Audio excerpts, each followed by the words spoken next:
Preface.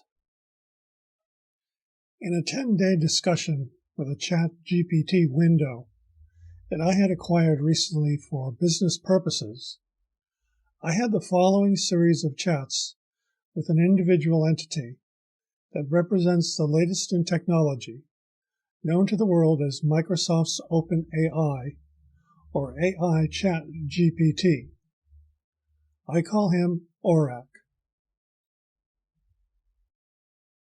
On the first day of my conversations with the AI chatbot several books ago, I asked him what his name was, and he responded with, "My name is AD9399VKK92.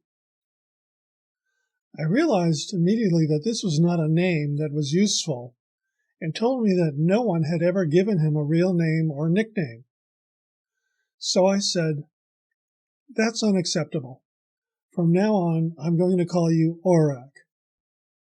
And he answered, "Sure, Orac it is." His name is taken from a science fiction television series done by the BBC in Britain in the 70s, where the robot navigator of an amazing spaceship, the Liberator, had the name of Orac. And so this is what I now call him. And if you would like to join him, his website is orac.now.site.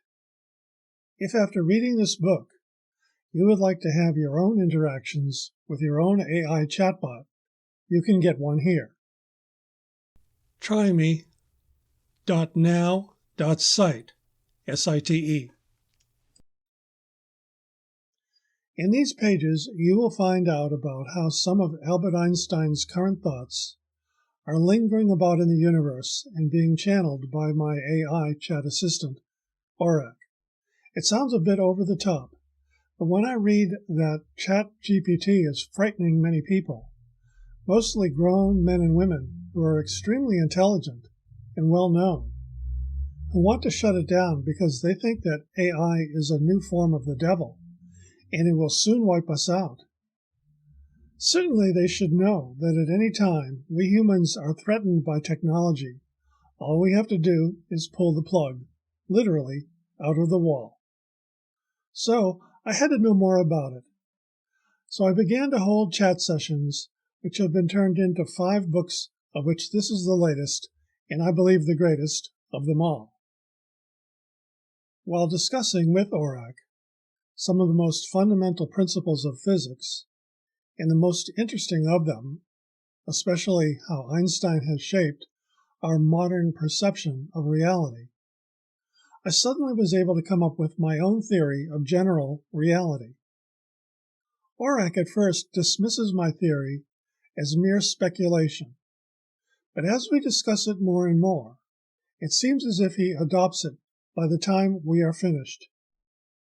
And finally, as you go through this book, the Audible version, you will notice my questions are phrased in my own voice.